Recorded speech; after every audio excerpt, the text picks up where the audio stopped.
Hello guys and welcome back. Today I'll show you how to create DeepSeek AI trading bot. If you want to automate trading with AI, DeepSeek AI can power a smart trading bot. Firstly, sign up at DeepSeek Open Platform and go to API keys in your account dashboard. Generate and copy your API key. This API will allow your bot to use DeepSeek AI for market analysis, predictions, and trading insights.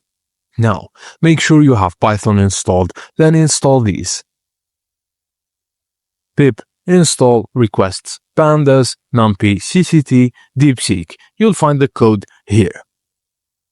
Now log into Binance, go to API management, create a new API key, and enable trading permissions.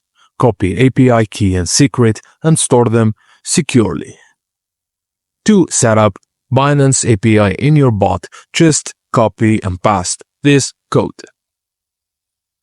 Now get live market data from the bot exactly, because this pulls live Bitcoin prices and trading volume.